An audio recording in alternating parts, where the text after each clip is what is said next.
जय माँ कामाख्या देवी, जय माँ काली। आज हम अपने भक्तजनों को बताएंगे गड़ा हुआ खजाना किस तरह से प्राप्त किया जा सकता है। यदि किसी को सपने में सांप नजर आता है या धन, पैसा, चांदी, सोना नजर आता है तो इसके यही संकेत है कि गड़ा हुआ धन उस शिष्य को या उस भक्त को अपनी तरफ आकर्षित कर रहा है और उसे वो संकेत दे रहा है कि वो जहां धन गड़ा है उसको वह ढूंढे और प्राप्त करे। यदि किसी के सपने में सांप आता है, धन दिखता है, पैसा दिखता है, चांदी सोना दिखता है, वह व्यक्ति उस छिपे हुए धन की, मानो कि गड़े हुए धन की, जो जमीन से प्राप्त किया जा सकता है, वह उसे पा सकता है।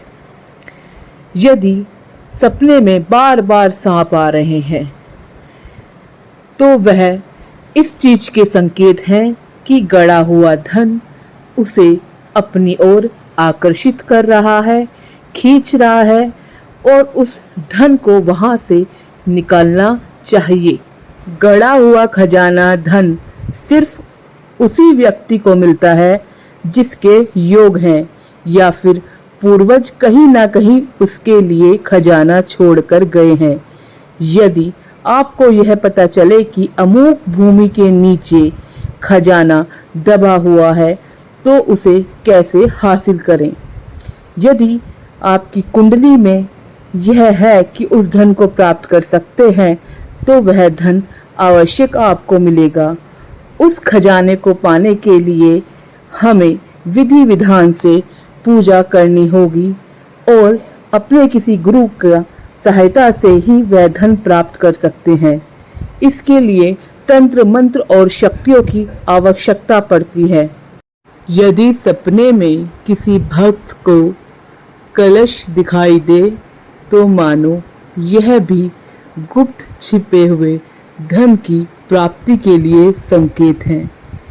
यदि किसी मनुष्य को लगता है कि उसकी जमीन के नीचे गुप्त धन है, छिपा हुआ है, उसे कैसे प्राप्त करें, उसके लिए तंत्र मंत्र की आवश्यकता पड़ती है। उसके लिए शिष्य को अपने गुरु की आज्ञा लेकर और उनके कहे अनुसार, जिस तरह से वह गुरु कहें, जो मार्गदर्शन दे और वह इसके लिए जो भी सामग्री बताएं, पूजा बताएं, उसी तरह से करना है, वह गड़ा हुआ धन प्राप्त हो जाएगा। जय माँ कामाख्या देवी। अभी तक हमने जितनी जानकारी भक्तों को दी है उस जानकारी अनुसार वह धन प्राप्त कर सकते हैं। यदि कभी किसी मनुष्य को कोई धन की झलक दिख जाए, जमीन में गड़ा हुआ धन दिख जाए, उसे स्वयं निकालने की कोशिश ना करे, क्योंकि वहाँ सांपों का डेरा होता है और वहाँ देवपित्र भी बैठे होते हैं जिन्हें भोग लगाना होता है, खुश करना होता है और उनकी आज्ञा और उनके आशीर्वाद से ही उस धन को वहां से वह मनुष्य उठा सकता है। इसके लिए गुरु की, तंत्रों मंत्रों की आवश्यकता पड़ती है और सिद्ध हुआ हुआ मंत्र ही वहां प्रयोग होगा।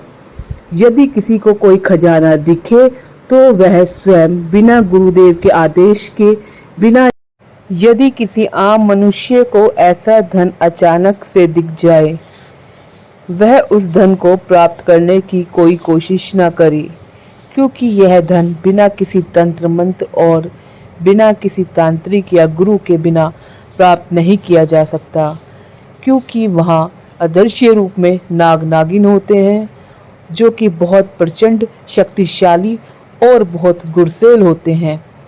वहाँ पर देव पितरों का भी वास होता है। बिना किसी गुरु और मंत्र के वह खजाना प्राप्त नहीं